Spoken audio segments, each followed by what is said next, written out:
I've been traveling across America for 21 years now, and I've seen some pretty strange things.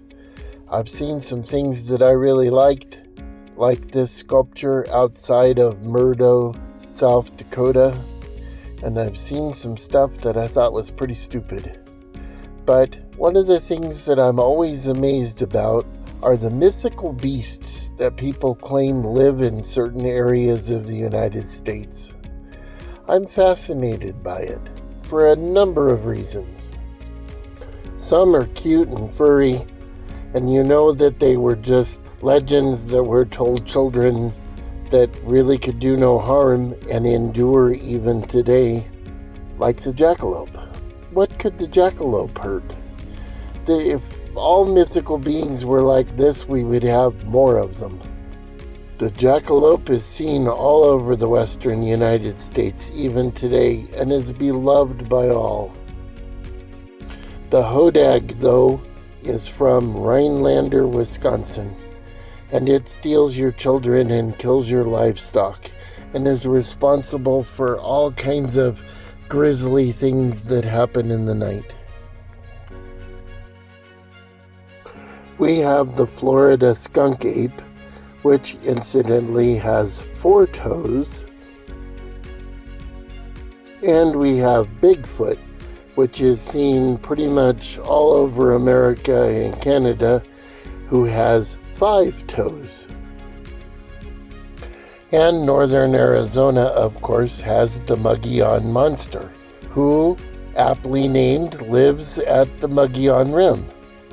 For those of you who don't know, northern Arizona is nothing like what you have pictured in your mind. Northern Arizona is one of the most beautiful places there ever was. And absolutely at the top of the list, I would place the Mogollon Rim. I have spent many days up there camping.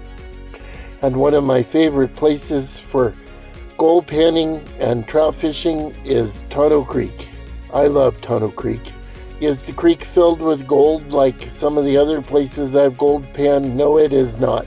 But you can find a little, and it is absolutely beautiful. Yes, folks, this is northern Arizona. It is Lewis Falls, and supposedly there is a monster that lives here, the Mogollon monster. The early settlers around Lake Chelan, Washington, told people that they had seen a 75-foot sea monster living in the lake, which they aptly named the dragon.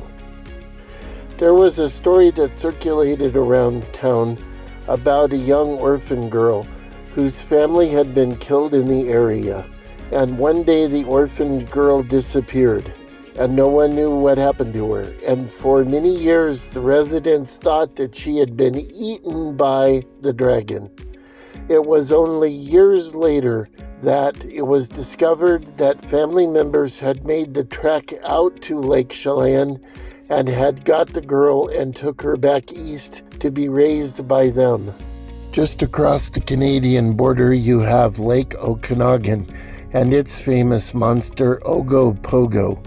It seems to be a friendlier, easier to photograph monster that doesn't have all of the grisly murders and everything associated with it. We've all seen the video of Bigfoot walking through the woods in Northern California. I don't know whether Bigfoot is real or not.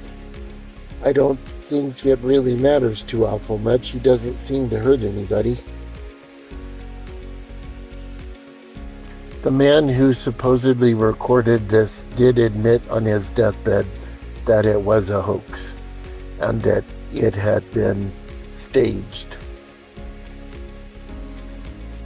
Arkansas had the Boggy Creek monster, who was known to be particularly violent. We also have the Wendigo, which the Algonquin Indians believed very strongly existed in the northern plains of America and southern Canada. He did some amazingly awful things like eating people and killing livestock. He was a beast who returned every winter, and it is believed that he was used by the Indians to keep their children in camp and to keep them from wandering off in the cold. Just thinking about mythical beasts as I travel across America, because everywhere's got something. Today, I am in Lyman, Wyoming, with its legendary Cowboy Cafe, which looks like it was built out of stuff that blew across the parking lot, but I can assure you it has very good food. Remember, everybody, be good to each other, do good deeds, think good thoughts, try not to get eaten by mythical beings, and I will see you on the next adventure.